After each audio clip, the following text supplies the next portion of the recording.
Good morning, buenos dias, wasabal khayr. Welcome back for another lesson from English al Español al Arabi, where we take words and phrases and translate them from English to Spanish and then to Arabic. But not today. Today, Wednesday, the 24th of June 2020, we are going straight to the source of the Arabic language and looking at a short ayah from the Qur'an. And this ayah is found in Surah Yusuf, or Surah Joseph, and most Westerners refer to it as Surah number 12. Please don't say chapter. Surah number 12. So, Surah Yusuf and verse number 2. And this is a very short verse, as I said, ayah, the 6 words. So it's very easy, very manageable.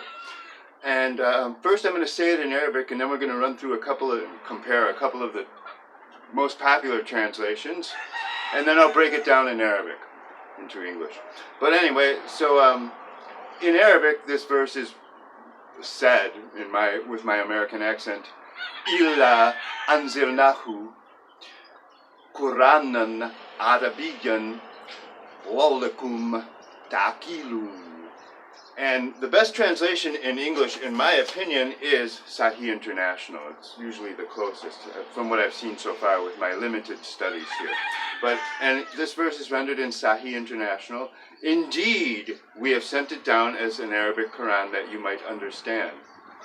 And another version that I use frequently is from a translator named Malawi Shir Ali. And this verse is rendered in that translation as, we have revealed it, the Quran, in Arabic, that you may understand. And we notice the differences here in between revealed and sent down. But as we examine the Arabic text, we will find that sent down is the better of the two translations. Also, Shir Ali chose to add the definite article to Quran, and when we see the verse, Qur'anan Arabiyan, it's an Arabic Quran in the accusative case there, as it is the object of the verb, Anzilnahu, we sent it down. And looking at a couple of the Spanish translations quick, just to give a few more flavors of how this goes. I have one by Abdelghani Malera Navio, and this is one that I use frequently personally in my studies, and it renders this verse as, Lo hemos hecho descender. Lo hemos hecho descender. We have made it come down, or descend. Como una recitación árabe, as an Arabic recitation. So this translator chose the word recitation, which of course is synonymous with Qur'an. And para quizás razonéis. El razonéis, that's a verb form that we don't use here in America, only in Spain, from the subject pronoun vosotros, which is you plural, second person plural, ya'al. And quizás is maybe, so it's literally translated so that maybe you understand, but this maybe, as we'll see in the Arabic, has a touch of hopefulness to it, so that you might understand. And I have another translation by another scholar named Mohammed Isa Garcia, and I don't really care for this one because, first of all, it changes the first person plural that's so common in the Quran, God speaking, Allah speaking, in the form of nahnu, and we, and na is the subject pronoun as well. But they change it to the I, so it says, he descendido el Quran in el idioma árabe. So this is, I have sent down the Quran in the Arabic language. Language doesn't appear in the Arabic text, it just says Arabic, assuming that everybody knows it's the Arabic language. And now we get to some stuffy part here by the part of the translator. Para que puedan comprender sus significados en su contexto, which is so that you can in second person plural, pueden, comprender sus significados en su contexto. That you can understand its meanings in their context. Now that for me is quite a bit of addition and unnecessary here. So, in Arabic, we have here, to the best of my ability, excuse me, Surah Yusufa, and we explained that in another lesson. And this is verse 2, or number 2, this is the Hindu number 2. We use the Arabic numerals, they use the Hindu numbers from East India.